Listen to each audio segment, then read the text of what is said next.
পৃথিবী আমার আসল ঠিকানা নয়, মরণ একদিন মুছে দেবে সকল রঙিন পরিচয়।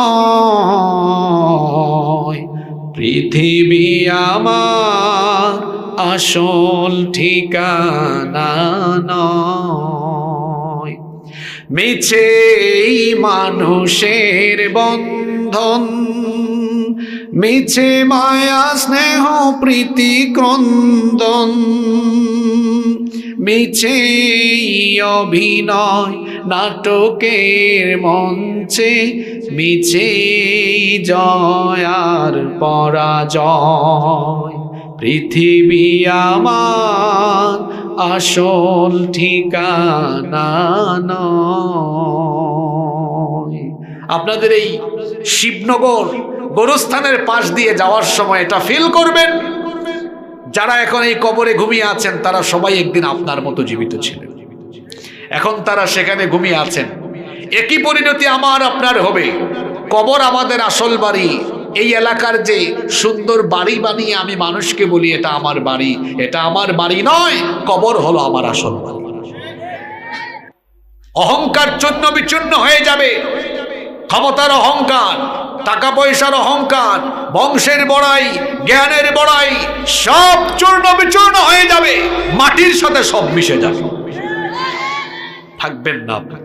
এই কবরে আমরা চলে যাব। এই যে মানুষকে কবর দেওয়া হচ্ছে, দাফন করা হচ্ছে, পৃথিবীতে এই সিস্টেমটা কিভাবে আরম্ভ হবে এর একটা সুন্দর ইতিহাস আছে না নাই? জোরে বলেন, আছে না নাই?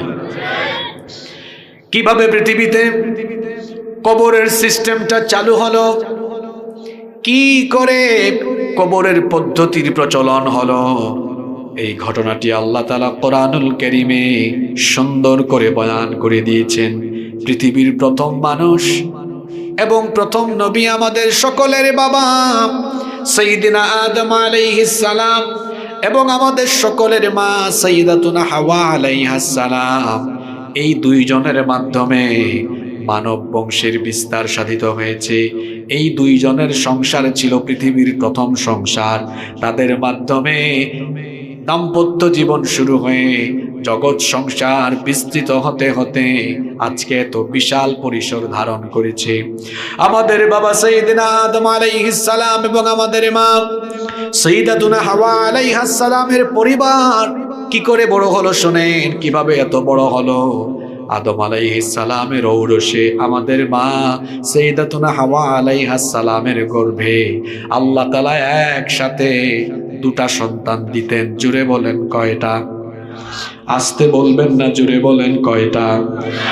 একটা ছেলে আরেকটা মেয়ে। এই ছেলে এবং মেয়ে একই গর্ভে যারা থাকতো তাদেরকে ভাই বোন বিবেচনা করা হতো। এরা যখন বড় হয়ে যেত তখন বিবাহের জন্য এক গর্ভের ছেলের সাথে অন্য গর্ভের মেয়ের বিয়ে দেওয়া হতো। আদম আলাইহিস সালামের ছেলে হাবিলের সাথে গর্ভের মধ্যে যে মেয়ে ছিল সেই মেয়ে এবং হাবিল একসাথে বড় হলেন। তারা তো ভাই বোন। এখন হাবিলের সাথে জন্ম নেওয়া মেয়ে, সে দেখতে খুব একটা সুন্দরী ছিল না, গায়ের চামড়া ছিল কুচকুচে কালো। আদম আলাইহিস সালামের ছেলে কাবিলের সাথে জন্ম নেওয়া মেয়ে, সে দেখতে ছিল অসম্ভব রকমের সুন্দরী, রূপবতী। এখন এই দুই গর্ভের চারজন যখন বড় হয়ে গেলেন, আদম আলাইহিস সালামের শরীয়ত মোতাবেক তিনি তাদেরকে বিবাহের পয়গাম দিলেন। হাবিল কাবিলের সাথে গর্ভে থাকা মেয়েকে বিয়ে করবে, আর কাবিল হাবিলের সাথে গর্ভে থাকা মেয়েকে বিয়ে করবে। এই প্রস্তাব যখন দেওয়া হলো, কাবিল তখন এই প্রস্তাব রিজেক্ট করলো, প্রত্যাখ্যান করে দিল। সে বলল, বাবা আমার সাথে যে একই গর্ভে ছিল সে তো দেখতে সুন্দরী, তাকে আমার সাথে বিয়ে না দিয়ে আপনি আমার ভাই হাবিলের সাথে কেন বিয়ে দিচ্ছেন? আমার মনে হয় আমার চাইতে আমার ভাই হাবিলকে আপনি বেশি ভালোবাসেন। আদম আলাইহিস সালাম বললেন, ব্যাপারটা ভালোবাসার নয়, বরং বিবাহের এই সিস্টেমটা যিনি ঠিক করে দিয়েছেন, গলার আওয়াজ বড় করে বলেন তিনি কে? তিনি বললেন, বাবারে এটা আমার একক সিদ্ধান্ত নয়, এটা আল্লাহর ফয়সালা। কাবিল বলল, এই ফয়সালা আমি মানি না। যে আমার সাথে গর্ভে ছিল সে দেখতে সুন্দরী, তাকে আমার সাথে বিয়ে দেন। যখন একটা গন্ডগোল লেগে গেল, আল্লাহ তাআলা তখন আদম আলাইহিস সালামকে বললেন, আদম তুমি তোমার দুই ছেলেকে বলো মিনায় গিয়ে কুরবানি করার জন্য। যার কুরবানি কবুল হবে সে ওই সুন্দরী মেয়েকে বিয়ে করবে। এটি ছিল পৃথিবীর ইতিহাসের প্রথম কুরবানির ঘটনা। এর আগে পৃথিবীতে কেউ কখনো আর কুরবানি করে নাই। আদম আলাইহিস সালাম যখন তার দুই ছেলেকে বললেন, আল্লাহ তাআলা আদেশ দিয়েছেন তোমরা দুই ভাই মিনায় গিয়ে কুরবানি করো, যার কুরবানি কবুল হবে সে ওই সুন্দরী মেয়েটাকে বিয়ে করবে। হাবিল তখন পশুপালন করতেন। তিনি তার পশুর পাল থেকে উৎকৃষ্ট একটি পশু আল্লাহর রাস্তায় জবাই করলেন, কুরবানি করে দিলেন। কাবিল তখন কৃষিকাজ করত, কৃষিজাত কিছু পণ্য সেও কুরবানি করলো। সেই জামানায় সিস্টেম ছিল, কুরবানি করে দেওয়ার পরে একটা খোলা ময়দানে রেখে দেওয়া হতো। যার কুরবানি কবুল করা হতো, আসমান থেকে একটা অগ্নিশিখা এসে সেটাকে জ্বালিয়ে পুড়িয়ে ভস্মীভূত করে দিত। দুইজনেই যখন কুরবানি রেখে দিলেন, দেখা গেল হঠাৎ করে একটি অগ্নিশিখা এসে হাবিলের কুরবানি জ্বালিয়ে দিল, কাবিলের কুরবানি জ্বালিয়ে দিল না।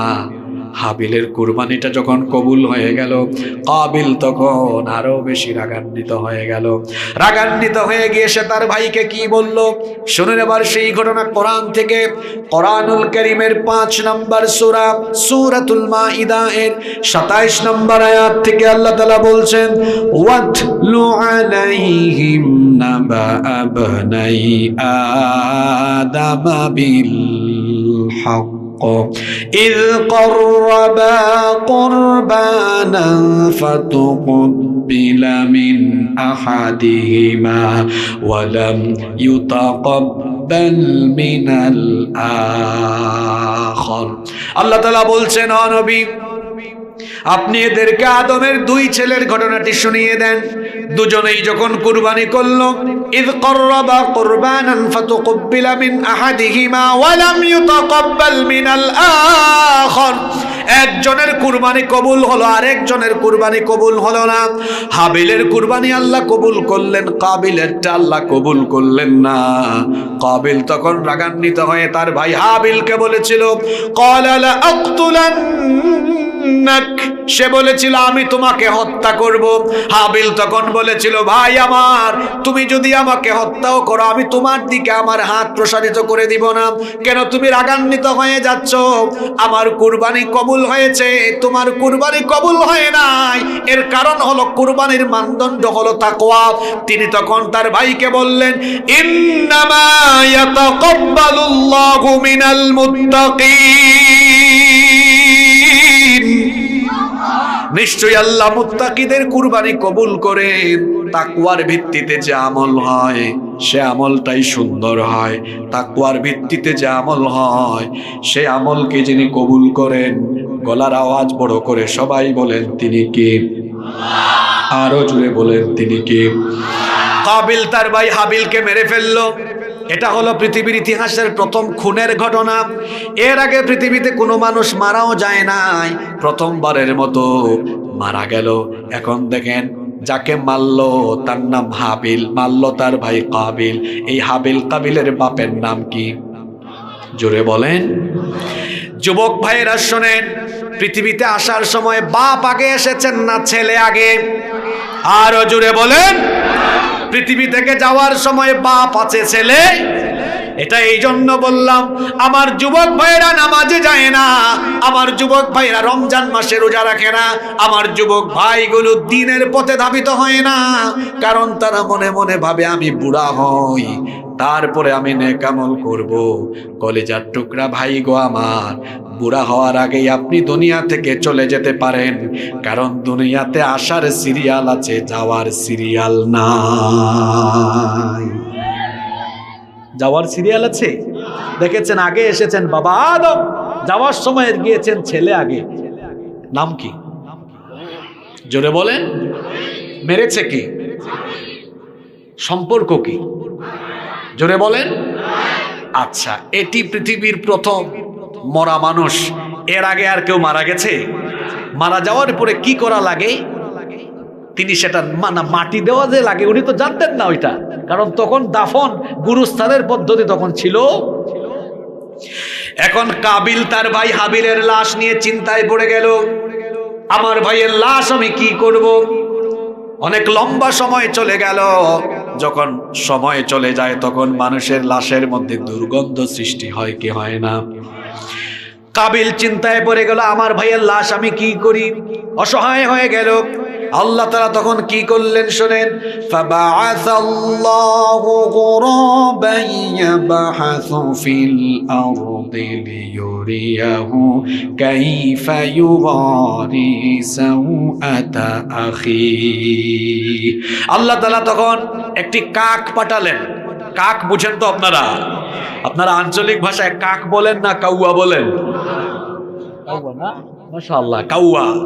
আল্লাহ একটা কাউয়া পাঠালেন, একটা মৃত কাককে একটা জীবিত কাক ঠোঁট দিয়ে মাটি খুঁড়ে, জীবিত কাকটা ঠোঁট দিয়ে মাটি খুঁড়ে ওই গর্তের মধ্যে মৃত কাকটাকে ঢুকাইয়া উপরে মাটি দেওয়া আরম্ভ করল। এই দৃশ্যটা দেখলো কাবিল। কে দেখলো?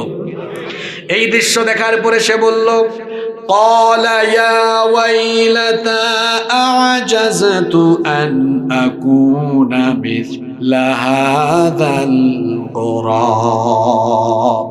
হায় আফসোস, আমি তো এই কাকের মতো হতে পারলাম না। একটা কাক জানে আর একটা কাক মারা গেলে কি করতে হয়, আর আমি তো মানুষ, আমার ভাইকে মারার পরে আমার ভাইকে কি করতে হয় আমি সেটা জানি না। এটা দেখার পরে সেও মাটি ঘোরা আরম্ভ করলো, কবর খনন করলো, কবর খনন করে তার ভাইকে কবর দিল, দাফন করলো। এটি ছিল পৃথিবীর ইতিহাসের প্রথম কবর দেওয়ার ঘটনা। সেখান থেকে কবর যে আরম্ভ হলো, দিতে দিতে দিতে দিতে আমাদের এলাকায় এখন যে কেউ মারা গেলে আমরাও, জোরে বলেন, আপনারা কবরে যান না তো? কবরে যাবেন না তো? জোরে বলেন, কখন যাবেন জানেন? এই বিষয়টা কেউ জানেন? এমনও হতে পারে আগামীকাল ফজরে আমার কবর হতে পারে। এটা কি অসম্ভব কিছু? আমার দিকে তাকান, একটা ফালতু কথাও হবে না, মনোযোগ অন্যদিকে দিবেন না। আপনারা কি মনে করছেন হুজুর কিচ্ছে দিয়ে শুরু করছে, কিচ্ছে দিয়ে শেষ করবেন না? এই আলোচনার ভেতরে সমসাময়িক সমকালীন বিশ্বের সবকিছু এবং আপনার জীবনের অসঙ্গতিগুলো এর ভেতরে আসবে আজকে ইনশাআল্লাহ। এই কবর আমাদের সামনে না পিছনে? জোরে বলেন, পিছনে কি জানেন না? পিছনে পৃথিবী নয়, পিছনে মৃত্যু। পিছনে কি? সামনে। যে কোনো মুহূর্তে আপনি কবরে চলে যাবেন। এই কবরে যাওয়ার পরে কয়দিন থাকতে হবে, কতক্ষণ থাকবেন না বলা যাবে, এটা কোরআনে আছে। কতক্ষণ থাকবেন শোনেন, কোরআনুল কারীমের ৮০ নম্বর সূরা, সূরা আবাসায়ের ১৭ নম্বর আয়াত থেকে আল্লাহ বলছেন, কুতিলাল ইনসানু মা আকফারা মিন আইয়ি শাইইন খালাকাহু মিন নুতফাতিন খালাকাহু ফাকাদ্দারা সুম্মা আস-সাবিলা ইয়াসসারা সুম্মা আমাতাহু فأقبره ثم إذا شاء أنشره। আল্লাহ তাআলা বলছেন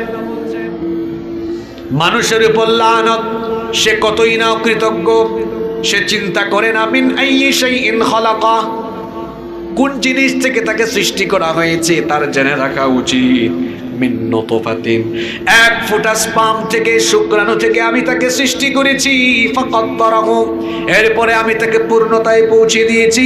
সুম্মা সাবিলা ইয়াসসারাহু, এরপরে আমি তার চলার পথকে সহজ করে দিয়েছি। সুম্মা আমাতাহু, অতঃপর আমি তার মৃত্যু ঘটাবো। ফাআকবারাহু, অতঃপর তাকে কবরস্থ করব। কবরস্থ করার পরে কি হবে আল্লাহ বললেন, সুম্মা ইযা শাআ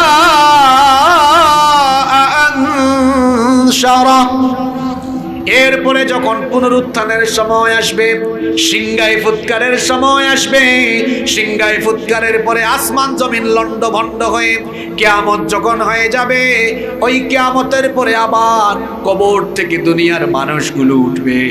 তার মানে হলো কবরে যাওয়ার পরে থাকতে হবে ততক্ষণ কিয়ামতের সিংহায় ফুৎকার দেওয়া হয় না যতক্ষণ। একটা লম্বা সময় সেই কবরে আপনাকে থাকতে হবে। যতক্ষণ না ইসরাফিল আলাইহিস সালামের সিংহা বাজবে ততক্ষণ পর্যন্ত এই কবরে আমাকে আপনাকে সবাইকে থাকতে হবে। কবর এই শব্দটি যেমন কোরআন হাদিসের পরিভাষা, ঠিক তেমনি ভাবে কোরআন এবং হাদিসে এই কবরের জগৎকে আবার বলা হয়েছে আলমে বারজাখ। জোরে বলেন তো কি বললাম? আলমে বারজাখ। কবরের জিন্দেগিকে বারজাখের জিন্দেগি বলা হয়েছে। যেমন কোরআনুল কারীমের 23 নম্বর সূরা সূরাতুল মুমিনুনের 100 নম্বর আয়াতের শেষাংশে আল্লাহ বলেছেন, ওয়া মিন ওয়ারাইহিম বারযাখুন ইলা ইলা ইয়াউমি ইউবাসুন। পুনরুত্থান দিবস পর্যন্ত তাদের সামনে কবর, তাদের সামনে বারজাখ আছে। পুনরুত্থান অর্থাৎ কিয়ামতের ঘটনা ঘটার আগ পর্যন্ত আমাদের সামনে বারজাখ আছে। জোরে বলেন কি আছে? বারজাখ। বারজাখ মানে কি? এটা আরবি শব্দ। বারজাখ শব্দের বাংলা অর্থ হচ্ছে পর্দা, অন্তরায়, জবনিকা।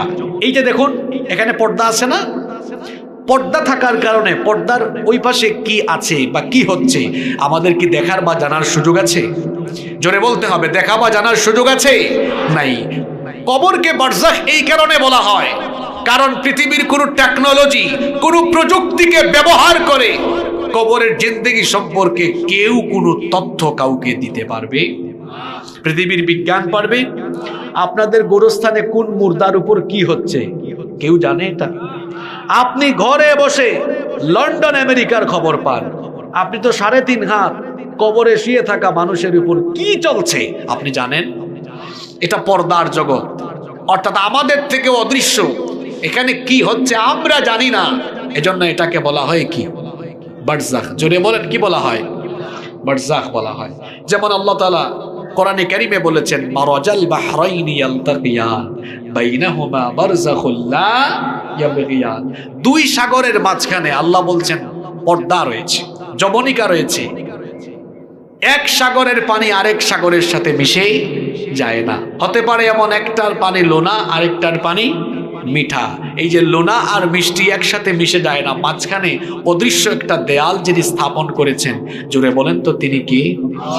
আজকে সমুদ্র বিজ্ঞান তাই বলছে যে হ্যাঁ এরকম দুই সাগরের মাঝখানে জবনিকা আছে। আর কোরআন সেটা 1500 বছর আগে বলে দিয়েছে। তাহলে কোরআন আগে না বিজ্ঞান আগে?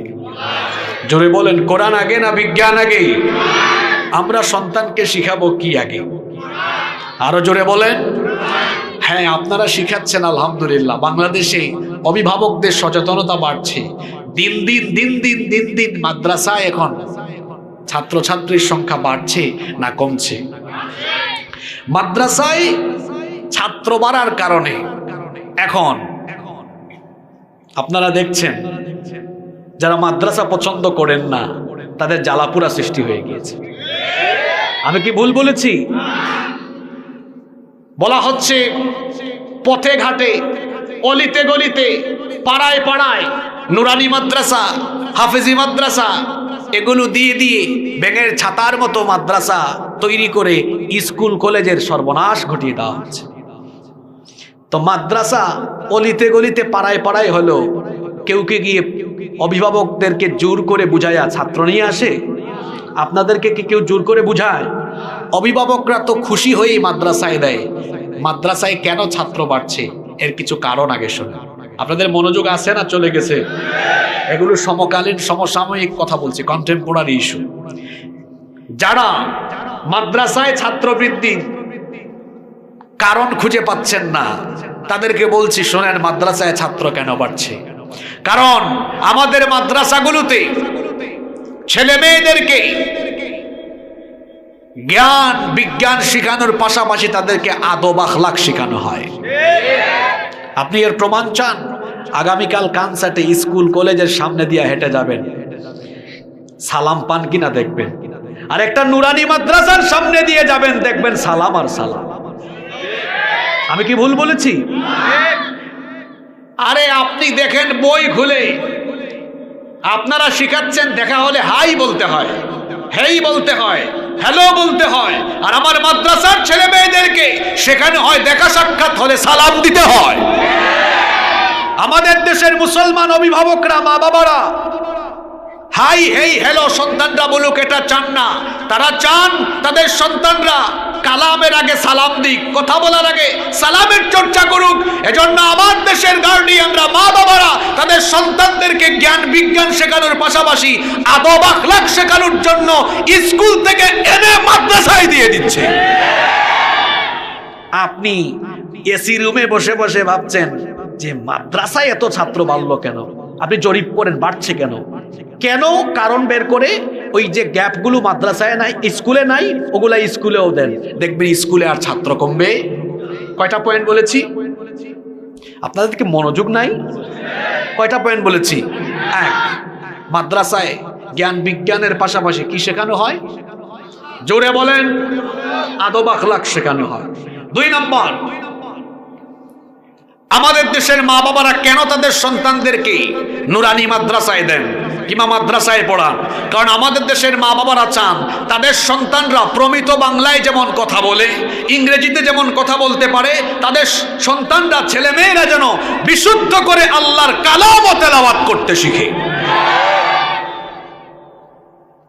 আপনি স্কুলে ওইটা দেন, দেখবেন স্কুলে ছেলে মেয়ে কমবে। কয় নম্বর পয়েন্ট? 3 নম্বর, আমার দেশের স্কুল কলেজগুলোতে ছেলে মেয়েদের ফ্রি মিক্সিং আছে, অবাধ মেলামেশা আছে। অবাধে মেলামেশা, অবাধে তারা গ্রুপ স্টাডি করে করে প্রথমে হয় ফ্রেন্ড, তারপরে হয় গার্লফ্রেন্ড, এরপরে হয় ধর্ষণ, যৌন নির্যাতন, যৌন নিপীড়ন। আমাদের দেশের গার্ডিয়ানরা, মা বাবারা তাদের সন্তানদের চরিত্র সেভ করার জন্য তারা স্কুল থেকে কলেজ থেকে বের করে ছেলে মেয়েদেরকে এজন্য মাদ্রাসায় দেয়। কয় নাম্বার পয়েন্ট? যেগুলো বলছি বাস্তব না অবাস্তব?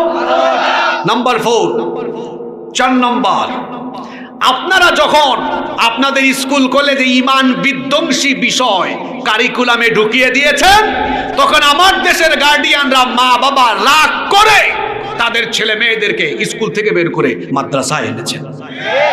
আপনারা কারিকুলামে শিখাচ্ছেন শয়তানি, শরীফ থেকে ইবলিস এখন রিটায়ার্ডে চলে গেছে। এই আপনারা আছেন না ঘুমায় গেছেন? শুনুন, আপনারা তো শুনুনই বলেন তাই না? তো শুনুন, ঘুমায় যাইয়েন না, শুনুন, ভালো করে শুনুন। শরীফ থেকে, আরে বাপ রে বাপ। আচ্ছা বলেন তো, কণ্ঠ ছেলেদের মতো, মাথা থেকে পা পর্যন্ত যন্ত্রাংশ যন্ত্রপাতিও সব ছেলেদের, দাড়ি উঠে গোঁফ ওঠে। সে যদি হঠাৎ করে বলে আমি দেখতে ছেলে হলেও মনে মনে আমি নারী, এটা কি মেনে নিবেন আপনারা? এটা মেনে নিলে ব্যক্তি, পরিবার, সমাজ, রাষ্ট্র কোথাও কি কোনো শৃঙ্খলা থাকবে? আপনারা যারা ট্রান্সজেন্ডারের মতো বিষাক্ত এই বিষয়টাকে, এই টপিকটাকে পাঠ্য বইয়ে ঢুকাই দিলেন, আপনাদের বিবেকে কি পছন্দ হলো কিনা আমি জানি না।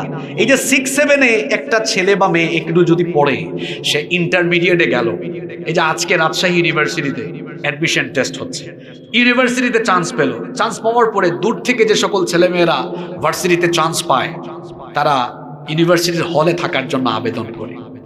তো তখন যদি মুন্না বলে, স্যার আমার তো সার্টিফিকেটেও লেখা নাম মুন্না, দেখতেও আমি মুন্না, এখন আমি ইউনিভার্সিটিতে চলে এসেছি, আমার সিট লাগবে, কিন্তু এই সিট যখন এখন লাগবেই, আমি তো মনে মনে মুন্নি, আমাকে মেয়েদের হোস্টেলে সিট দেন, মেয়েদের হলে সিট দেন।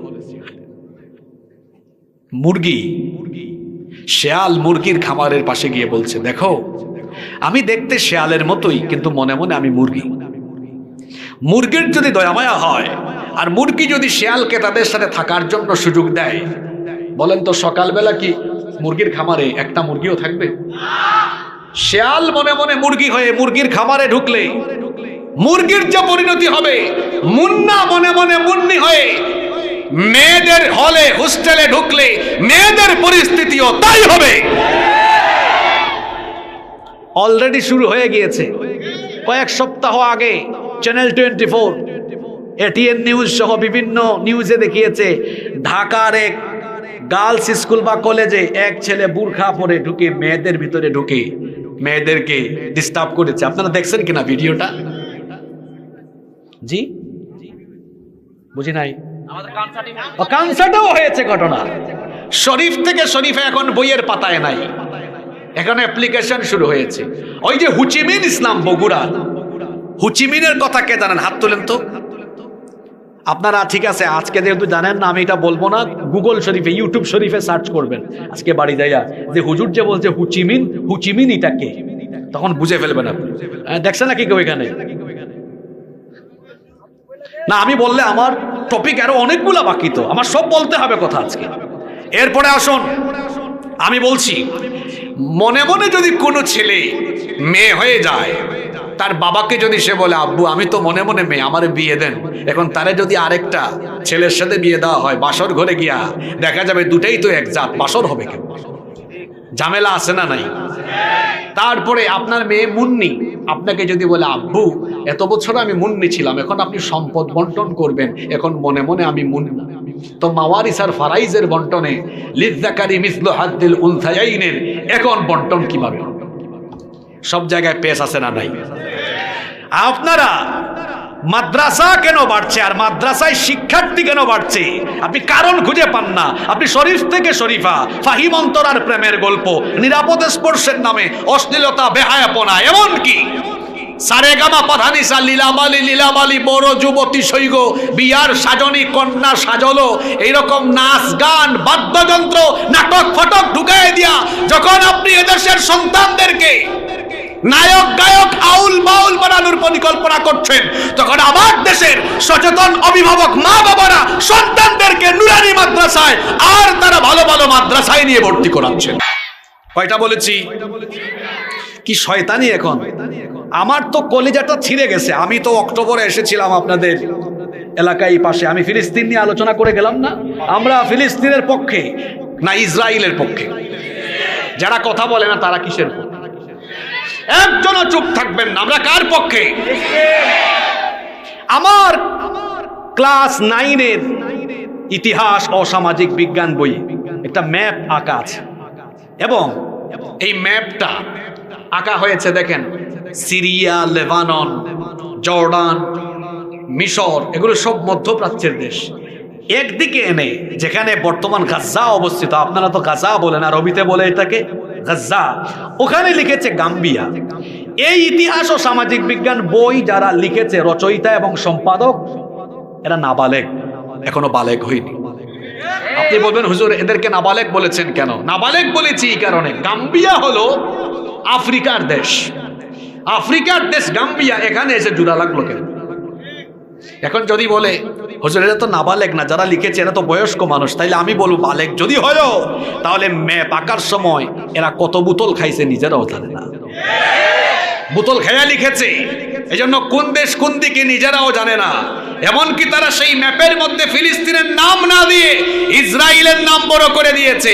ওইদিকে দাজ্জালের রুহানি সন্তান ইহুদিরা পশ্চিমাদের সাথে আতাত করে ফিলিস্তিনি নারী পুরুষ শিশুদের উপরে, ভাই বোনদের উপরে নির্মম নিপীড়ন করে তারা যেমন ফিলিস্তিনকে মুছে দিতে চাইছে, আমার দেশেও দাজ্জালের টাটকা টাটকা রুহানি সন্তানরা আমার দেশের আমাদের ট্যাক্সের পয়সায় ছাপানো বইয়ের ভেতরে ফিলিস্তিনের নাম মুছে দিয়ে ইসরায়েলের নাম বড় করে দিয়ে তারা প্রমাণ করেছে তারা দাজ্জালের রুহানি সন্তান।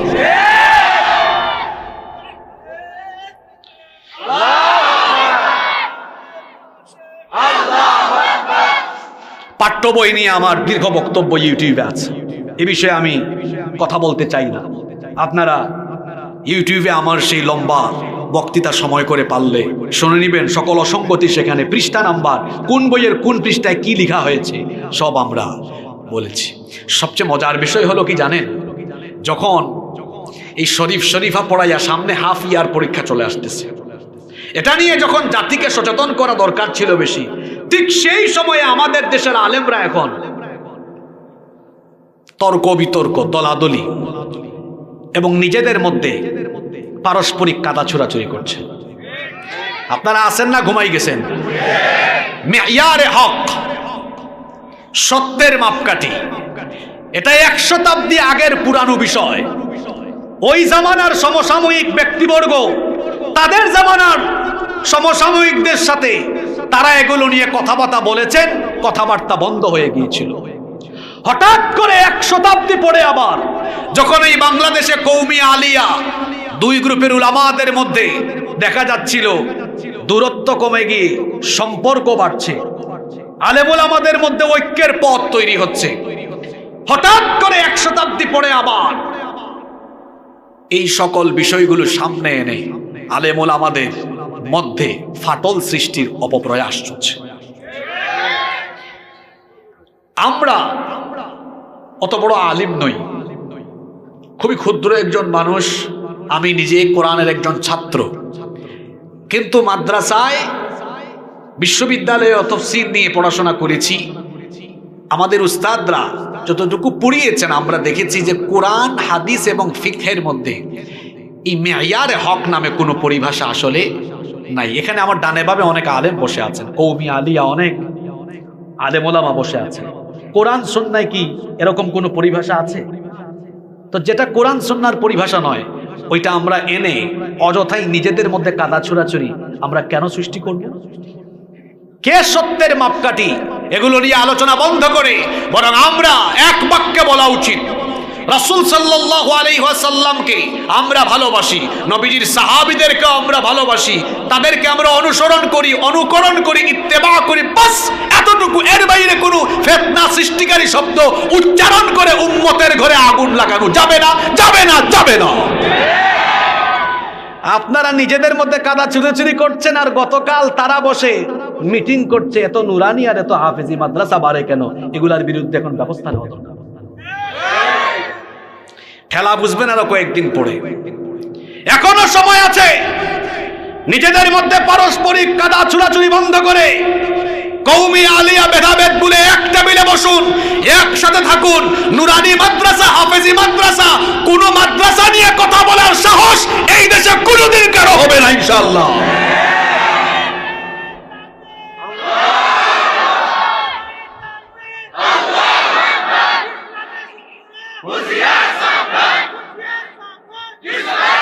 না, ইসলামের শত্রুরা সাবধান হওয়ার আগে আমাদের হুজুরদের সচেতন হওয়া দরকার। আলেমে আলেমে বিভেদ আর জালিমে জালিমে এখন বন্ধুত্ব শুরু হয়েছে। আলেমে আলেমে বিভেদ এখন জালিমে জালিমে দোস্তি, আলেমে আলেমে বিভেদ এখন জালিমে জালিমে দোস্তি। পথের ঠিকানা জানা নেই কারো, কে কোথায় পাবে স্বস্তি, কে কোথায় পাবে স্বস্তি। আমরা হুজুররা কোথায় পড়ে আছে শোনেন। সালাতে দুহাত কোথায় বাঁধবে, নাভির উপরে বুকে। এটা আপনাদের এই অঞ্চলে বেশি। সালাতে দুহাত কোথায় বাঁধবে, নাভির উপরে বুকে। আমিন বলবে চুপিসারে নাকি সজোরে আওয়াজ ফুকে। ছোট আরো ছোট বিষয় নিয়েও চলছে ভীষণ দ্বন্দ্ব। সব দল ভাবে আমরাই ভালো, অন্যরা কালো মন্দ। ফরজ নিয়ে তো মারামারি নেই, নফলে সফল ডুব। ফরজ নিয়ে তো মারামারি নেই, নফলে সফল ডুব। টুপির আকার আকৃতি নিয়ে গবেষণা হয় খুব। যখন আমরা এগুলো নিয়ে আছি, এই সুযোগে আব্রাহা দেখো হাকিয়ে বেড়ায় হস্তি। এটা রূপক কথা। অর্থাৎ আমরা যখন টুপি নিয়ে জুড়ে আমিন আস্তে আমিন নিয়ে নিজেদের মধ্যে কাদা ছোড়াছুড়ি করছি, তখন জালিমেরা তাদের দুর্গকে আরো মজবুত করে ইসলাম আর ইসলামপন্থীদের উপরে আরো বেশি চড়াও হয়ে যাচ্ছে। এই সুযোগ আমরা তৈরি করে দিচ্ছি। খ্যাতির নেশায় আলেমের মন ব্যস্ত, ভীষণ ব্যস্ত। আমাকে আলোচনায় থাকতে হবে, ভাইরাল হওয়া দরকার। আমাকে এমন এমন টপিক নিয়ে কথা বলা দরকার যাতে করে আমি ভাইরাল থাকি। খ্যাতির নেশায় আলেমের মন ব্যস্ত, ভীষণ ব্যস্ত। এই সমাজের সব কাজে তাই জালিমের হাতে ন্যস্ত। নিজের হিসেব করে না আলেম অন্যের কথা ভাবে। বিরোধকারীরা জান্নাতে নাকি জাহান্নামেই যাবে। কাফের ফাসেক লক্ষ ফতোয়া পকেটেই আছে জমা। আল্লাহর কাছে ছাড় আছে তবু তার কাছে নাই ক্ষমা। হেরার চেরাগে চিনতে পারেনি এখনো আপন পর। হেরার চেরাগে চিনতে পারেনি এখনো আপন পর। জালিমের হাতে চলে গেছে তাই নিজের সাজানো ঘর। সালতানাতের মিনার হারিয়ে আশ্রয় তার বস্তি। আলেমেরা সালতানাতের মিনার হারিয়ে এখন বস্তিতে যেমন মানুষ ঘোরাফেরা করে, আলেমদের পরিণতি এখন তাই হয়েছে। গানে গানে সব সত্য কথাগুলো বলে দিয়েছি। কওমি আলিয়া সকল ধরনের আলেমদেরকে বলছি, অনুরোধ করছি, কাদা চুরাচুরি বন্ধ করুন। যদি নিজেদের মধ্যে দূরত্ব আরো সৃষ্টি করেন, বিগত কয়েক যুগ ধরে উলামাদের উপরে যে নিপীড়ন এসেছে, আগামীতে সেটা আরো কয়েক গুণ বেড়ে যাবে। নিজেদের অস্তিত্ব আপনারা হারিয়ে ফেলবেন। বুঝলে বুঝফাতা, না বুঝলে তেজপাতা। আর কেমনে বুঝাইতাম আপনাকে? আল্লাহ কথাগুলো বুঝার তৌফিক দেন। কোথায় ছিলাম মনে আছে? মাদ্রাসা কেন ছাত্র বাড়ছে? কয়টা কারণ বলেছি। নাম্বার 5, মাদ্রাসায় স্টুডেন্ট এই জন্য বাড়ছে কারণ আপনারা স্কুলে এখন কোয়ালিটি এডুকেশন যেটা সেটা দিতে পারছেন না। মাদ্রাসায় এটা আছে, মাদ্রাসায় এটা আছে। এখন মাদ্রাসার ছেলেরা শুধু আরবি পারে না, আপনি দেখেন ইংরেজিও পারে। আপনি দেখেন সে প্রমিত বাংলায় কথা বলতেও পারে। আপনার স্কুলের ছেলেরা পিছিয়ে আছে, ও কেবল বাংলা ইংরেজি জানে। আর আমার মাদ্রাসার ছেলেরা বাংলা ইংরেজির পাশাপাশি ওরা আরবিও জানে। কওমি মাদ্রাসার ছাত্ররা তো উর্দুও জানে, ফার্সিও জানে। তাহলে কোয়ালিটি স্কুলে কলেজে বেশি না মাদ্রাসায় বেশি? এজন্য আমার গার্ডিয়ানরা ছেলে মেয়েদেরকে মাদ্রাসায় ভর্তি করেছে। আপনি কারণ খুঁজে পাচ্ছেন না তো? ডিসি সাহেবরা শোনেন। নাম্বার 6 নম্বর, আমার মাদ্রাসাগুলোতে গিয়ে দেখেন ক্লাসগুলোতে সঠিক সময়ে উস্তাদরা আসেন। উস্তাদরা খেয়ানত করেন না, আমানত ঠিক আছে, কারণ তারা তো কোরআন হাদিস জানেন। আমি আমার ছাত্রের হক নষ্ট করলে আসামি হয়ে যাব। বহু স্কুল কলেজ ইউনিভার্সিটি এমন আছে দিনের পর দিন শিক্ষক ক্লাস করায় না, এভাবেই বেতন খায়।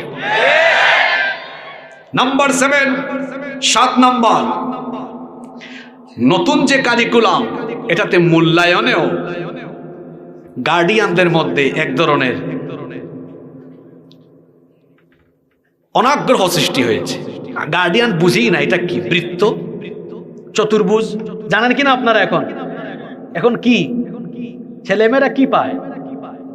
হায় হায় হায়, আপনারা জানেন না? ওগো কথা বলছেন না কেন?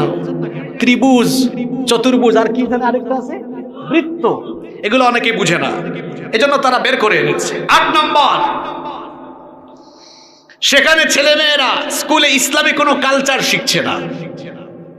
আমাদের দেশের মা বাবারা চান তাদের সন্তানটা যেন সাধারণ শিক্ষার পাশাপাশি ইসলামী কালচারও শিখে, এজন্য তারা বের করে মাদ্রাসা এনে দিয়েছে। তারপরে 8 নম্বর আরেকটা বড় কারণ হলো স্কুলে পড়িয়েছে, মাদ্রাসায় স্কুলে পড়িয়েছে, কলেজে পড়িয়েছে। সব স্কুল কলেজ পড়ুয়ারা একরকম না।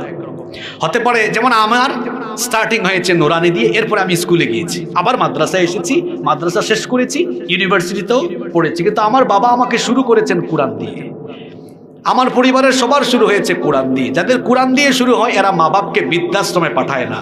কিন্তু দেখেন আপনি, যারা তাদের সন্তানকে কোরআন বাদ দিয়ে অন্য সব শিক্ষা দিয়েছে, বুড়া বয়সে এদেরকেই তাদের ছেলেমেয়েরা বৃদ্ধাশ্রমে রেখে আসছে। এজন্য বর্তমানে শিল্পপতিরাও তাদের ছেলে মেয়েদেরকে মাদ্রাসায় দিচ্ছেন, বুড়া বয়সে যেন তারা একাকিত্বে নিঃসঙ্গে বৃদ্ধাশ্রমে না কাটান। মাদ্রাসায় কেন ছাত্র বাড়ছে আপনি বুঝেন না? 9 নম্বর হলো আমার স্কুল কলেজগুলোতে বিজাতীয়দের সংস্কৃতি ছাত্রদেরকে শেখানো হচ্ছে, এটা মা বাবারা পছন্দ করেন না। এরপরে আসুন 10 নম্বর হলো এখনকার মাদ্রাসাগুলো আধুনিকায়ন হয়েছে। এখনকার মাদ্রাসাগুলো আধুনিকায়ন হয়েছে। এখন মাদ্রাসাগুলো যে আধুনিকায়ন হয়েছে আপনি প্রমাণ চান? এই যে বিশ্ববিদ্যালয়ের অ্যাডমিশন টেস্ট শুরু হয়েছে, আপনারা দেখবেন ঢাকা বিশ্ববিদ্যালয়ে গত প্রায় 2 যুগ ধরে স্কুল কলেজের ছেলেদেরকে পিছনে ফেলে দিয়ে মাদ্রাসার ছেলেরা ভর্তি পরীক্ষায় ফার্স্ট হয়ে যায়। আমার গার্ডিয়ান এটা দেখছেন, দেখার পরে তারা দেখছেন যে না, মাদ্রাসার ছেলেরা আসলেই কোয়ালিফাইড।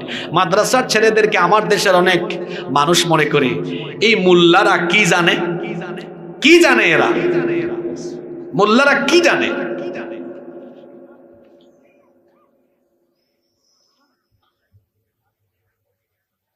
আচ্ছা আমি বলবো এটা ইনশাআল্লাহ। কোথায় ছিলাম যেন, কি বলছিলাম?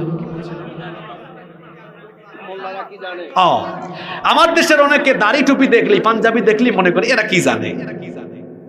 4-5 পাতা ইংরেজি, 6-7 পাতা বিজ্ঞান পড়ে মাদ্রাসার ছেলেদেরকে বলে মাদ্রাসার ছেলেরা কি জানে। এই মাদ্রাসায় কারা কারা পড়ো হাত তোলো, এখানে যারা ছাত্র হাত নামাও। তোমরা ভালো করে শোনো, কোনোদিন হীনমান্যতায় তোমরা ভুগবা না, কোনোদিন হীনমান্যতায় তোমরা ভুগবা না।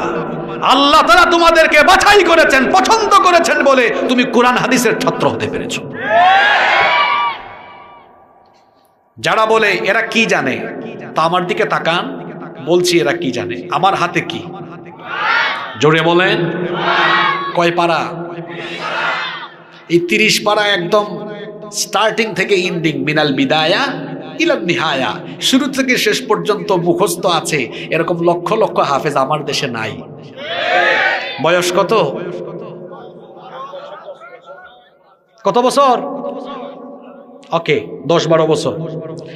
বিশ্ববিদ্যালয়ে পড়ে একটা ছেলেকে আনেন, তারে বলেন এই ছেলে, তোমার ক্লাসের যতগুলা বই আছে সব বই লাগবে না, তোমার ক্লাসের যে কোনো একটা বই প্রথম পৃষ্ঠা থেকে শেষ পৃষ্ঠা পর্যন্ত মুখস্থ শোনাও। তার 14 গোষ্ঠী মিলে পারবে? জোরে বলেন। আপনাদের কনসার্টের 10 বছরের বাচ্চা হাফেজকে বলেন বাবা তুমি পারবা, সে বলবে আপনি প্রথম তারাবিতে আসিয়েন, আমি দাঁড়াবো 27তম তারাবিতে আমি শেষ করে ফেলব। সুবহানাল্লাহ কইতে মন চায় না আপনাদের? সুবহানাল্লাহ কইতে মন চায় না আপনাদের? সুতরাং আমার দেশে যারা মাদ্রাসার ছেলেদেরকে অবহেলা করেন তাদেরকে বলছি, যারা এই 30 পারার 114টা সূরা সিনার ভেতরে রেখেছে, এদের ভিতরে মেধা আছে, জ্ঞান আছে, এরা চাইলে, শুধু চাইলে না, এরা এটা করছেও। এখন আপনাদের 6-7 পাতা ইংরেজি, 8-9 পাতা বিজ্ঞান চাবায়া চুবায়া খায়া সিনার ভেতরে গেঁথে ফেলতে পারে। মাদ্রাসায় ছাত্র বাড়ছে কেন? এদেশের মাদ্রাসাগুলো ইসলামী শিক্ষার বুনিয়াদি প্রাণকেন্দ্র। এই মাদ্রাসাগুলো নিয়ে যদি কোনো ধরনের কোনো ষড়যন্ত্র হয়, আমরা আগে থেকে সাবধান করছি। আমরা আলেমরা কাদা ছুড়াছুড়ি করি ঠিক, কিন্তু মাদ্রাসায় হাত দিয়ে দেখেন, সমস্ত কাদা ছুড়াছুড়ি বন্ধ করে কওমি আলিয়া, হেফাজত, চরমুনাই, জামাত, যত দলের আলেম ওলামা আছে, এক টেবিলে বসে আমরা ঐক্যবদ্ধ হুঙ্কার মারব। এদেশের মাদ্রাসা নিয়ে কোন রকম ষড়যন্ত্র হলে সকল দল মতের আলেম ওলামা এবং এই দেশের তাওহীদবাদী মুসলমানরা এটা কখনোই বরদাস্ত করবে না, বরদাস্ত করবে না, বরদাস্ত করবে না।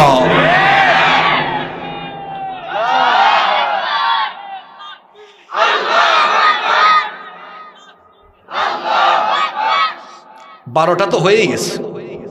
আপনারা কি আমাকে 20 মিনিট সুযোগ দিবেন, নাকি আমি মোনাজাত দিয়ে দিব? আমাকে 10টায় দিলে ভালো হতো, যেহেতু আমি বসেছি আমার কথাগুলো শেষ করতে হবে। আমাকে কি আপনারা 20 থেকে সর্বোচ্চ 25 মিনিট সময় দিবেন? সবাই থাকবেন তো?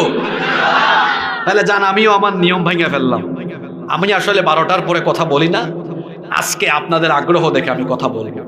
আসলে আমি কথা বলতে পারবো জানতাম না। আমি এসে এত আদা খাইছি মেম্বার সাহেবের করে, এত ঠান্ডা লাগছে চেয়ারম্যান সাহেব, ঠান্ডা গরম। এখন এমন একটা দিন আসছে, কিছুক্ষণ লাগে গরম, কিছুক্ষণ ঠান্ডা লাগে, আমার গলা হয়ে গেছে শেষ।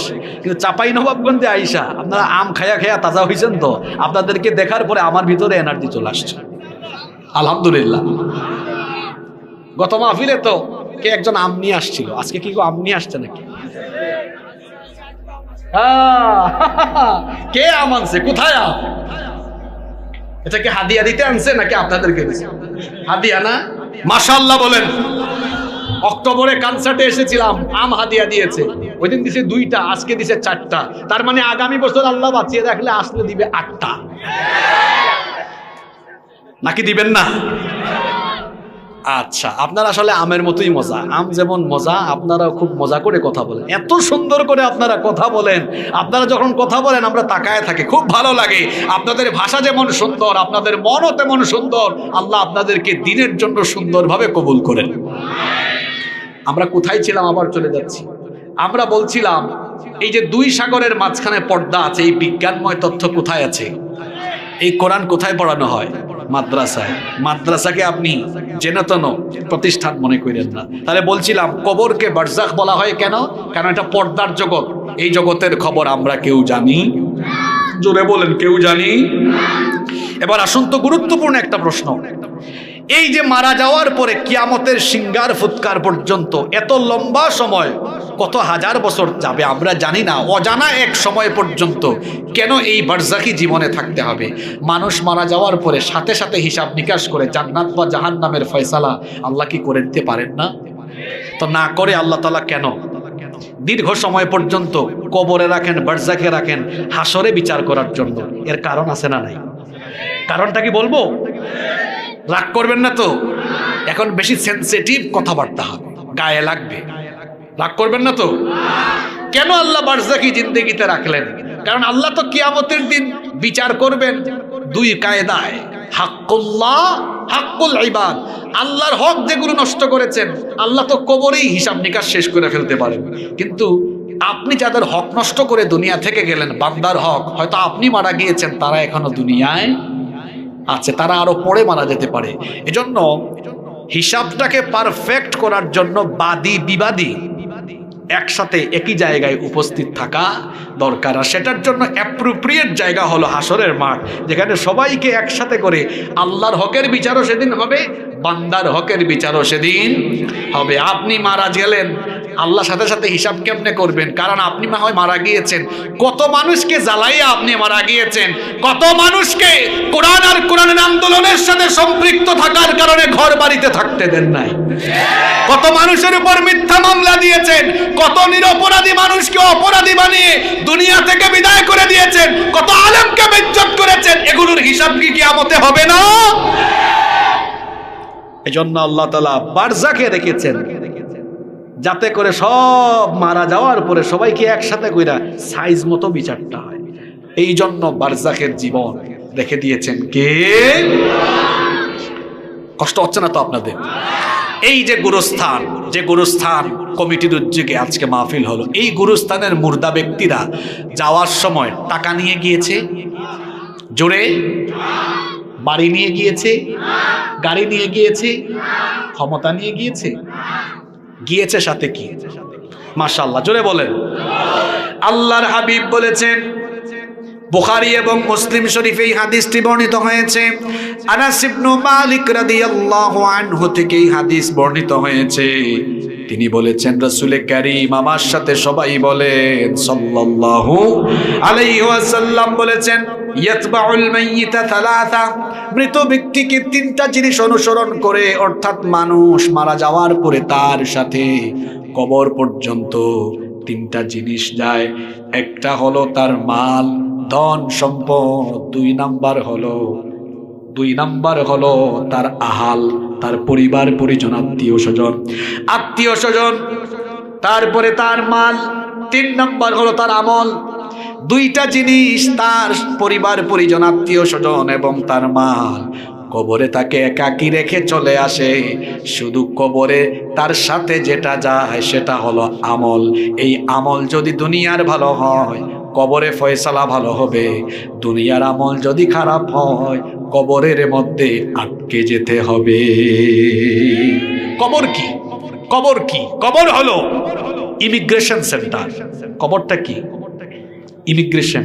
বিদেশে যখন আপনি যাবেন, আপনি পাসপোর্ট নিয়ে, ভিসা নিয়ে, টিকিট নিয়ে এয়ারপোর্টে ঢুকেই বিমানে উঠতে পারবেন না। ওখানে ইমিগ্রেশন পুলিশ আছে।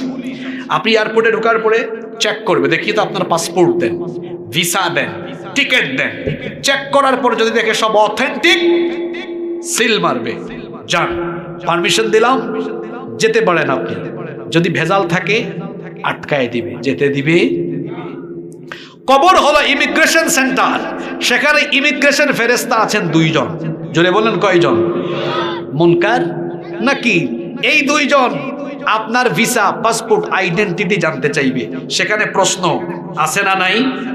জোরে বলেন আছে না নাই? কয়টা প্রশ্ন? জোরে বলেন। 1 নম্বরে মার রব্বুকা। আপনারা বলবেন হুজুর এটা তো আমরা জানি, আমাদের রব হলেন আল্লাহ। দুনিয়াতে আপনি না হয় এটা বলতে পারলেন, কিন্তু কবরে যাওয়ার পরে কেবলমাত্র এই প্রশ্নের উত্তর তারাই দিতে পারবে দুনিয়াতে যারা কেবলমাত্র রবের আনুগত্য করে, রবের বিধানগুলোকে মেনে নিয়ে দুনিয়াবি সমস্ত মতবাদকে ডাস্টবিনে ছুঁড়ে ফেলেছে, তারাই এই প্রশ্নের জবাব দিতে পারবে। আর যারা নামধারী মুসলমান হয়ে ইসলামকে কিছু জায়গায় মেনে, কিছু জায়গায় না মেনে মুনাফিকের মতো জীবন যাপন করেছে যারা, রবের পরিচয় কবরের মধ্যে বলতে পারবে না তারা। 2 নম্বর, মা দিনুকা, তোমার দিন কি? দিন মানে কি? শুধু ধর্ম? নো, দিন মানে হলো জীবন ব্যবস্থা, অর্থাৎ জীবনকে পরিচালনার বিধিবিধান। এই আমাদের দিন ইসলামের ভিতরে আছে না নাই? ব্যক্তি, পরিবার, সমাজ, রাষ্ট্র, সকল ক্ষেত্র কিভাবে পরিচালনা হবে ইসলামে সেটা আছে।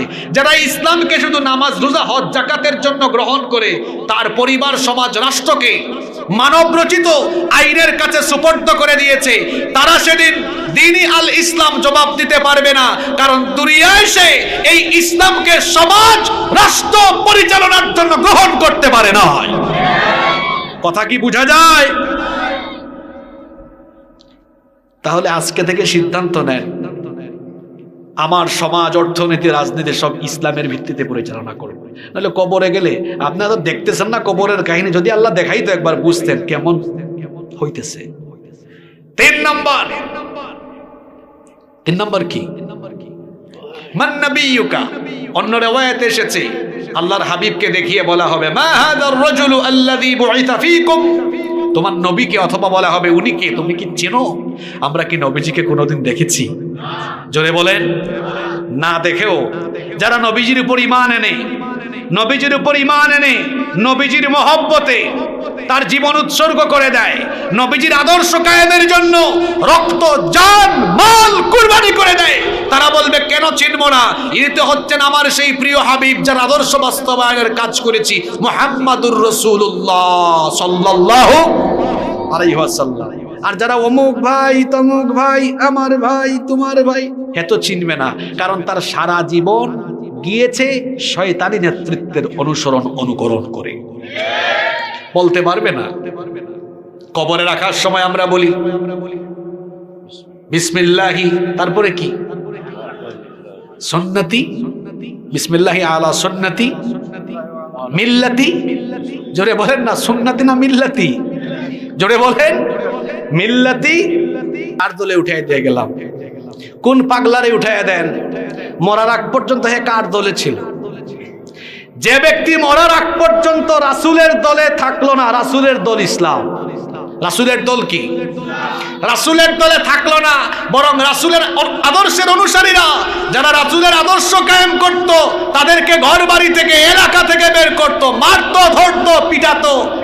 আপনি কবরে রাখার সময় বলছেন রাসূলের দলে উঠাইয়া দিয়া গেলাম। যেই ব্যক্তি মরার আগ পর্যন্ত রাসূলের দলের বিরোধিতা করলো, তার মরা লাশ এখন রাসূলের কোনো দরকারই নেই।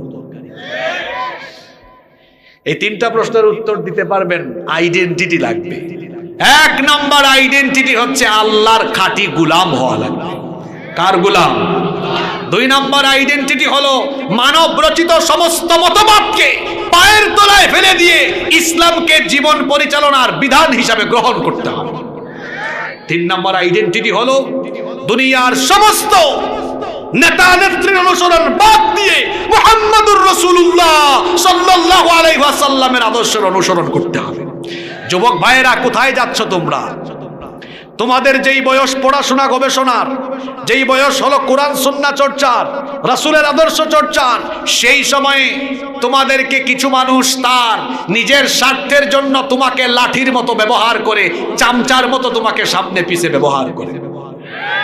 তোমার এই যৌবন আর তারুণ্য কারো চামচামির জন্য নয়, এই যৌবন দেওয়া হয়েছে আল্লাহর জমিনে আল্লাহর দ্বীন কায়েমের জন্য। আমার মা বোনদেরকেও বলছি, আমার বোনেরা, তরুণ তরুণী, যুবক যুবতী এবং আমার মা বোনদেরকে বলছি, আজকে অনেক মহিলারা এসেছেন শুনেছি। এই মহিলাদের অবদান ইসলামে কম না বেশি? সর্বপ্রথম ইসলাম কবুল করেছেন আপনারা না মহিলারা? ইসলামের জন্য প্রথম জীবন দিয়েছেন আপনারা না মহিলারা? এই জন্য আপনাদের চেয়ে নসিহত বেশি শুনেও মহিলারা। আমার মা বোনরাও মহিলাদের মধ্যে দাওয়াতি কাজ করবেন। মহিলা তো মহিলার মাঝেই দাওয়াতি কাজ করবে। আপনি দিন শুধু বুঝলে চলবে না, আপনি আপনার অন্যান্য মায়েদের কাছে, বোনেদের কাছে দাওয়াত ছড়িয়ে দিবেন। কোরআন সুন্নাহর আলোয় তাদেরকে আলোকিত করার চেষ্টা করবেন।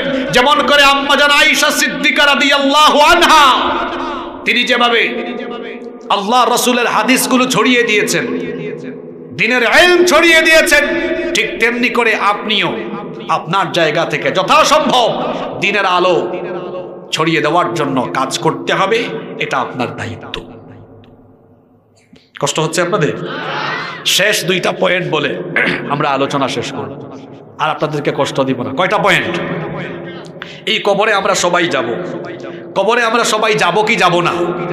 আরো জোরে বলেন। এই কবরে নেককার আর বদকারদের পরিস্থিতি কি সমান হবে? জোরে বলেন। কবরের মধ্যে নেককার এবং বদকার লোকদের কি পরিস্থিতি হবে ভালো করে শুনেন। এরপরে আমরা বদ পরিস্থিতি থেকে বাঁচার জন্য কি করণীয় সেটা শুনবো, তারপরে মোনাজাত করব ইনশাআল্লাহ। 1 নম্বরে আসুন, বদকার মানুষ নামাজ নাই, রোজা নাই, 3 মানে না, জীবনের সকল ক্ষেত্রে আল্লাহর সাথে নাফরমানি করে, রাসূলের সাথে নাফরমানি করে। এই রকম বদকার ব্যক্তি যখন কবরে যাবে, কবরে রাখার পরে সে মোট 10টি ভয়াবহ পরিস্থিতির সম্মুখীন হবে। কথা যদি বুঝে থাকেন সবাই বলেন, বদকার ব্যক্তি কবরের মধ্যে কয়টা ভয়াবহ পরিস্থিতির সম্মুখীন হবে? নাম্বার 1 নম্বর, ইমিগ্রেশনে আটকা পড়বে, অর্থাৎ প্রশ্নকারী ফেরেশতাদের একটা প্রশ্নের উত্তরও দিতে পারবে না। সকল প্রশ্নের জবাবে বলবে লা আদ্রি, আমি জানি। 2 নম্বর ভয়াবহ পরিস্থিতি হবে, সে যখন প্রশ্নের উত্তর দিতে পারবে না, আল্লাহ তখন বলবেন আনকাদাবা আব্দি, এই বান্দা মিথ্যা বলেছে। সে মিথ্যা বলার পরে প্রশ্নগুলোর জবাব না দেওয়ার কারণে 2 নম্বরে আল্লাহ তাআলা ফেরেশতাদেরকে বলবেন ফাআফরিশু লাহু মিনান নার, তার কবরের মধ্যে জাহান্নামের আগুনের বিছানা বিছিয়ে দাও। 3 নম্বর হলো তাকে জাহান্নামের আগুনের তৈরি পোশাক পরিধান করিয়ে দাও। 3 নম্বর হলো ওয়ায়ুফতাহু লাহু বাবান ইলান নার, জাহান্নামের দিক থেকে একটি দরজা তার কবরের দিকে খুলে দাও। যখন জাহান্নামের দিক থেকে কবরের দিকে দরজাটা খুলে দেওয়া হবে, আগুনের তাপে, জাহান্নামের সেই লেলিহান অগ্নিশিখার তাপে ওই ব্যক্তি পেরেশান হয়ে যাবে, হয়রান হয়ে যাবে। মনোযোগ দিয়ে শুনেন, নামাজ ছাড়ার আগে, নাফরমানি করার আগে, আল্লাহর বিধানগুলোর সাথে নাফরমানি করার আগে কবরের ভয়াবহতার কথা চিন্তা করুন। কারণ কবরে তো আমি কিছুক্ষণ পরেও চলে যাওয়ার সম্ভাবনা আছে না নাই? 5 নম্বর হলো তার কবরটাকে এত বেশি সংকীর্ণ করা হবে, আল্লাহ তাআলা বলবেন ওয়ায়ুদাইয়াকু আলাইহি কবরুহু হাত্তা তাখতালিফা ফীহি আদলাউহু। আল্লাহর হাবিব বলেছেন তার কবরকে এত সংকীর্ণ করে দেওয়া হবে, জুড়ে বলেন তো কবর কি 10 হাত না 3.5 হাত? ছোট্ট সংকীর্ণ ওই কবর ওই বৎকার লোকটার জন্য এত সংকীর্ণ, এত ছোট হয়ে যাবে, কবরের দুই পাশের মাটি তখন তাকে এমন ভাবে চাপ মারবে, এক পাশের পাঁজরে গিয়ে অন্য পাশের পাঁজরে ভাবে ঢুকে যাবে। এরকম করে শাস্তি চলবে। 6 নাম্বার হলো সে যখন প্রশ্নগুলোর জবাব দিতে পারবে না, তখন তাকে জাহান্নামের আযাবে দুঃসংবাদ দেওয়া হবে। 7 নাম্বার হলো তার কবরের মধ্যে এমন একজন ফেরেশতা নিয়োগ করা হবে, যেই ফেরেশতা এমন ভাবে তাকে পিটাবে, ওই ফেরেশতার হাতের মধ্যে লোহার মুগুর থাকবে। আল্লাহর নবী বলেছেন, লাউ দরাবা বিহা জাবানুন লাসারা তুরাবান, যদি ওই মুগুর দিয়ে বিরাট কোনো পর্বতমালাকে ওই ফেরেশতা আঘাত করে বিরাট পর্বতমালা পাথর হয়ে যাবে। তাহলে বুঝেন তো, যখন ওই বৎকার লোকটাকে পিটানো হবে তার অবস্থা কি হবে? তার অবস্থাটা তখন কি হবে? ও আমার যুবক ভাইরা, কেমনে নামাজ ছেড়ে দাও, কি করে জিনা করো, কি করে গান শোনো, কি করে অন্যায় করেন, কি করে অবিচার করেন, আমার মায়েরা বোনেরা কি করে বেপরদা হয়ে বাড়ি থেকে বের হয়ে যান। কবরের এই আযাবের ভয়টা কি অন্তরে নাই? এই কবরে তো সবাইকে যেতেই হবে, কবরে যাওয়া ছাড়া আমাদের কোনো উপায়। কি ভয়াবহ শাস্তি! 8 নম্বরে হলো বৎকারদের কবরের মধ্যে 99টা বিষধর সাপ চাপিয়ে দেওয়া হবে।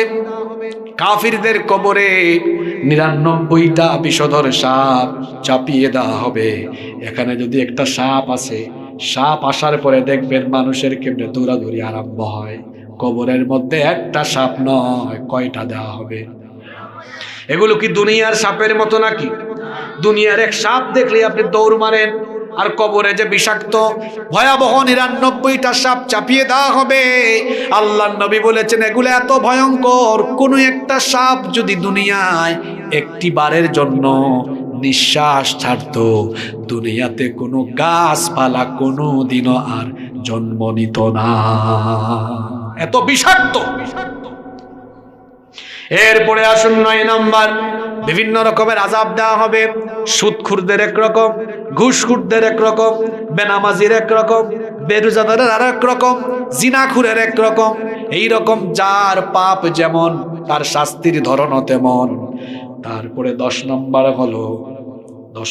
হলো তাকে প্রত্যেক দিন কবরে বলা হবে, হাদা মাকাদুকা হাত্তা ইয়াবআসাকাল্লাহু ইলা ইয়াউমিল কিয়ামাহ, কিয়ামত পর্যন্ত এটা তোমার অবস্থানস্থল, এখানে এভাবেই তুমি থাকতে থাকবে, এখানেই তুমি এভাবে থাকবে।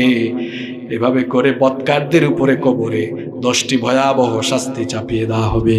তার বিপরীতে নেককার ব্যক্তি যারা পৃথিবীতে থাকাকালীন নেক আমল করেছে, আল্লাহ এবং রাসূলকে মেনে চলেছে, আনুগত্য করেছে, কবরের মধ্যে সেই সকল নেককার লোকদেরকে 10টি পুরস্কার দেওয়া হবে। জোরে বলেন কয়টা?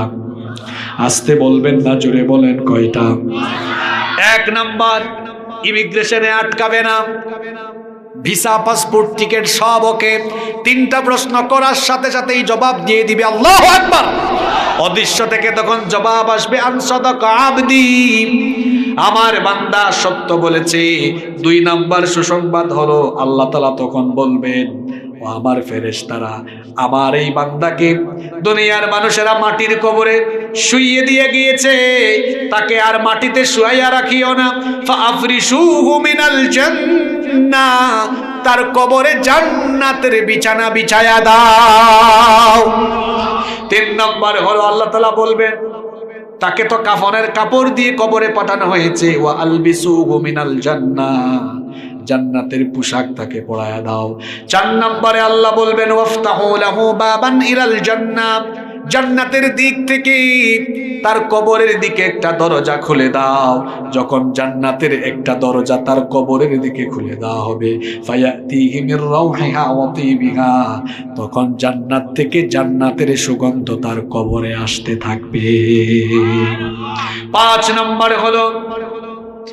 নম্বর হলো ওয়াতাকাররু আইনুহু বিমা ইয়ারা ফিহা মিনান নাঈম, কবরে তাকে নিয়ামত সমূহ সম্পর্কে অবগত করা হবে।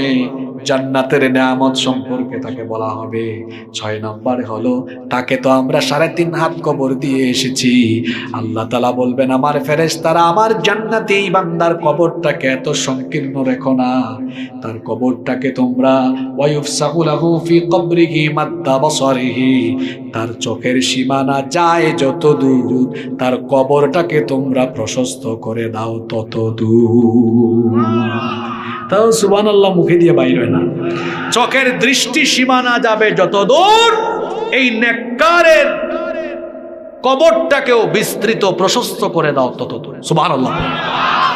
7 নম্বরে একজন সুন্দর চেহারা বিশিষ্ট ব্যক্তির আগমন কবরে হবে। ওয়ায়াতিহি রাজুলুন হাসানুল ওয়াজহ হাসানুস সিয়াব তাইয়িবুর রিহ, সুন্দর পোশাক আশাক সুন্দর সুঘ্রাণযুক্ত এক ব্যক্তি আসবে।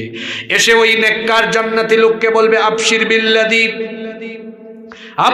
আবশির বিল্লাযী ইয়াসুররুক, এমন জিনিসের সুসংবাদ গ্রহণ করো যে সুসংবাদ শুনলে তুমি আনন্দিত হবে। হাদা ইয়াউমুকাল্লাযী কুনতু তুআদু, এটা সেই দিন যে দিনের ওয়াদা করা হয়েছে।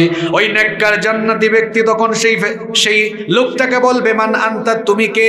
সে বলবে আমি কোনো মানুষ নই, আমি তোমার নামাজ, আমি তোমার রোজা, আমি তোমার তাহাজ্জুদের নামাজ, আমি তোমার সকল সুন্দর নেক আমল। সেই নেক আমলগুলোকে সুন্দর সুরত দিয়ে আল্লাহ পাঠিয়েছেন যাতে তোমাকে আমি জান্নাতের সুসংবাদ শোনাতে পারি। এরপরে 8 নম্বরে হলো 8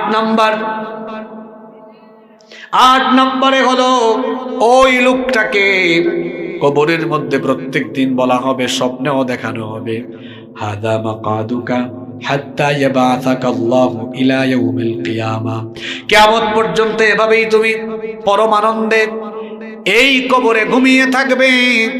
9 নম্বরে তার কবরটা অন্ধকার থাকবে না, এই কবরটাকে জান্নাতের আলোয় যিনি আলোকিত করে দিবেন তিনি কি?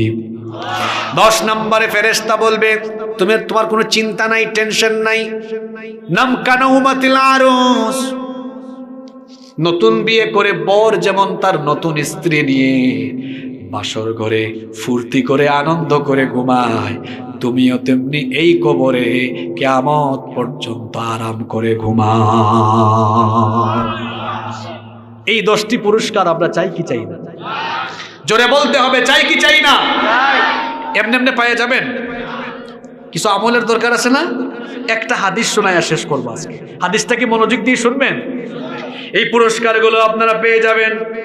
কেমনে পাবেন শুনেন। আল্লাহর হাবিব বলেছেন ফাইন কানা মুমিনান, কোন লোক যদি মুমিন হয়ে কবরে যায়, কানাতিস সালাতু ইনদা রাসিহি, তার মাথার দিক থেকে থাকবে নামাজ। জোরে বলেন মাথার দিকে থাকবে কি? আরো জোরে বলেন মাথার দিকে থাকবে কি? নামাজ কেন মাথার দিকে? কারণ আমরা নামাজে সাজদা দেই কি দিয়ে? জোরে বলেন কি দিয়ে? দুনিয়াতে যারা এই মাথা দিয়ে সাজদা দিবে, মাথা দিয়ে আল্লাহর কুদরতি চরণে সাজদা দিবে, এই নামাজের আমল তার মাথার দিকে কবরে থাকবে। ওয়া কানা সিয়ামু আন ইয়ামিনিহি, এই যে সামনে রমজান মাস আসতেছে, রমজানের যে সিয়াম সাধনা, এই রোজাগুলো থাকবে কবরের ডান পাশে। এরপরে দেখুন ওয়া কানাতিজ যাকাতু আন শিমালিহি, যাকাত বা দান সদকাগুলো থাকবে আপনার বাম পাশে।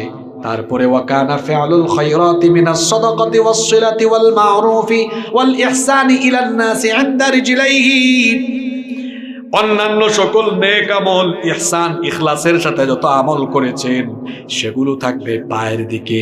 বলেন তো কোন দিক কি বাকি আছে নাকি? কথা বলেন, বাকি আছে? প্রশ্ন হচ্ছে মাথার দিকে কি? ডান দিকে, সিয়াম বাম দিকে, যাকাত বাম দিকে, যাকাত পায়ের দিকে, অন্যান্য সকল। জোরে বলেন। এই হাদিসটা মুখস্থ করে যেতে হবে। আপনারা না বলছেন কবরে আপনারা এই 10টা সুসংবাদ চান, তো আমল লাগবে না? মুমিন হয়ে কবরে গেলে মাথার দিকে, আরো জোরে, আরো জোরে, ডান দিকে, বাম দিকে, পায়ের দিকে, অন্যান্য সকল। এগুলো কি করবে? এবার শুনেন, এগুলো কি করবে? এগুলো তখন কবরের মাটিকে সাবধান করবে, হে কবরের মাটি, তুমি এই ব্যক্তিকে কষ্ট দিবা না। আমি তার সালাত, আমি তার সিয়াম, আমি তার যাকাত, আমি তার অন্যান্য নেক আমল, তার পক্ষে আমরা চতুর্পাশে অবস্থান নিয়েছি, বেয়াদবি করবা না। এ হচ্ছে আল্লাহর নেককার বান্দা, রাসূলের খাঁটি উম্মত। এভাবে করে কবরে আপনাকে কবরের শাস্তি থেকে নেক আমল আপনার পক্ষে কথা বলবে, সুপারিশ করবে। এভাবে করে আপনি যদি কবরের মধ্যে আরাম করে জান্নাতে ঘুমাতে চান, নামাজের আজান হলে মসজিদে যাওয়ার দরকার আছে না নাই? জোরে বলেন, দরকার আছে না নাই? আপনি যেন প্রতিদিন আল্লাহকে সাজদা দিতে পারেন। ডেইলি আল্লাহ নামাজ দিয়েছেন কয় ওয়াক্ত? জোরে বলেন তো। ইবলিস আল্লাহকে সাজদা দেয় নাই কয়টা? জোরে বলেন। একটা না দিয়ে হইছে কি? কি হইছে? মাশাআল্লাহ, একজন বলেছেন ইবলিস, একজন বলছেন মালউন, আরো আছে কয়েকটা, বলবো? এটা বলে শেষ করব, শুনবেন তো সবাই? ইবলিস এক সাজদা না দিয়ে তার ক্ষতি হয়েছে 5টা। জোরে বলেন কয়টা? 1 নাম্বার, সে হয়েছে মালউন, অভিশপ্ত। 2 নাম্বার হয়েছে মারদুদ, মানে জান্নাত থেকে বিতাড়িত, আল্লাহর কাছ থেকে বিতাড়িত। 3 নাম্বার হলো সে হয়েছে আল্লাহর হুকুম অস্বীকারী। 4 নাম্বার সে হয়েছে অহংকারী। 5 নাম্বারে হয়েছে কাফির। আপনি সূরা বাকারার 34 নম্বর আয়াত পড়েন, ওয়া ইয কুলনা লিল মালাইকাতি ইসজুদু লি আদামা ফাসাজাদু ইল্লা ইবলিস আবা ওয়াস্তাকবারা ওয়া কানা মিনাল কাফিরিন। আল্লাহ বলছেন, আর স্মরণ করো যখন ফেরেশতাদেরকে বলা হয়েছিল তোমরা আদমকে সাজদা দাও, ইবলিস ছাড়া সবাই সাজদা দিয়েছিল, ইবলিস সাজদা দিল না। না দেওয়ার কারণে তার কি হয়েছে? সে তো অভিশপ্ত হয়েছে। ইবলিস অভিশপ্ত যেমন হয়েছে, ইবলিসের মতো আজান হলে যারা আল্লাহকে মসজিদে গিয়ে সাজদা দেয় না, তারাও হচ্ছে অভিশপ্ত মানুষ। ইবলিস যেমন আল্লাহর হুকুম অমান্য করে সাজদা না দিয়ে আল্লাহর কাছ থেকে, আল্লাহর রহমত থেকে বিতাড়িত হয়েছে, যারা দুনিয়ার জীবনে আজান শুনলে আল্লাহকে সাজদা দেয় না, এরাও আল্লাহর রহমত থেকে বিতাড়িত হয়েছে। ইবলিস সাজদা দেয় নাই, আবা অস্বীকার করেছে। ইবলিস হলো আল্লাহর হুকুম অমান্যকারী, যারা ফজর, জোহর, আসর, মাগরিব, এশায় নামাজে যায় না, এরাও হচ্ছে আল্লাহর হুকুম অমান্যকারী ব্যক্তি। ওয়াস্তাকবারা, ইবলিস অহংকার করেছে। ইবলিসের মতো আজান শুনে ফজর, জোহর, আসর, মাগরিব, এশায় যারা সাজদা দেয় না, আসমানের নিচে জমিনের উপরে, এরা হলো সবচেয়ে বড় অহংকারী। ঠিক তো কইলেন? আজান হলে পাওয়া যায় তো আপনারে? আমার চাচা বলে দিয়েছেন, মাশাআল্লাহ, রোজার মাসে আটে না, এমনি মাসে নাই। ঠিক আছে না কথা? মাখরাজ ঠিক আছে আমার? কি বলছেন চাচা? রোজার মাসে আটে না, এমনি মাসে হয়ে গেছে বাবা, কথা ঠিক আছে তো? মাশাআল্লাহ, ঠিকই তো আছে, শুধু রোজা আসবে পরে আর। আহা, নামাজ, ওই যে বললাম যে আল্লাহকে সাজদা দেয় না, সে অহংকারী। আমরা নামাজে দাঁড়ালে অহংকার থাকে, দাঁড়াই কেমনে? কাঁধ বা কান বরাবর হাত উঠাইয়া মনে হয় যেন গোলাম তখন সারেন্ডার করে আসামি হয়ে তার মাবুদের সামনে দাঁড়িয়ে যায়। আল্লাহু আকবার। ইমাম সাহেব তেলাওয়াত শেষ করে বললেন, আর আমরা যখন দাঁড়াই, কুমু লিল্লাহি কানিতিন, বিনয়ী হয়ে গোলামের মতো, এমনি একদম গোলামের মতো দাঁড়াইলাম। ইমাম সাহেব বলেছেন আল্লাহু আকবার, মাথাটা নত করে এখন ঝুঁকাই দিয়েছে রুকুর মধ্যে। আল্লাহ বলতেছেন, রাখ, তোর অহংকার আমি শেষ করতেছি। অহংকার কেমনে চলে যাচ্ছে? সামি আল্লাহু লিমান হামিদা। এরপরে যখন সাজদায় গেলাম, আল্লাহু আকবার। টাকাওয়ালা, পয়সাওয়ালা, ক্ষমতাওয়ালা, কুলিওয়ালা, ঠেলাওয়ালা, রিক্সাওয়ালা, সব শ্রেণী পেশার মানুষ তখন মাথাটা নত করে দিয়ে, কপাল আর নাক দিয়ে আল্লাহর কুদরতি চরণে এমন ভাবে তখন লুটিয়ে পড়েছে। নামাজের এই দৃশ্য দেখে তখন মনে হয় গোলাম সত্যিকার অর্থেই মালিকের সামনে অহংকার ত্যাগ করে ঝুঁকে পড়েছে। সুবহানাল্লাহ। মানুষ যেরকম আল্লাহকে সুন্দর করে সাজদা দেয়, গরু আমাদের মতো সাজদা দিতে পারে? জোরে বলেন। ছাগল পারবে? কোন পশু পারবে? গরু ছাগল বা পশু, গরু ছাগল বা পশু মানুষের মতো এত সুন্দর করে সাজদা দিতে পারে না। কোন মানুষ সাজদা যদি না দেয়, নামাজ যদি আদায় না করে, তার মধ্যে আর গরু ছাগল পশুর মধ্যে কোনো পার্থক্য আর থাকে না। আর কেমনে বুঝাইলে আপনি বুঝবেন? কয় ওজন নামাজ পড়ে না, বেশি ব্যস্ত তো, ইমান ঠিক আছে। ইমান থাকলে না ঠিক থাকবে, ইমানই তো নাই, ঠিক কেমনে থাকে এটা?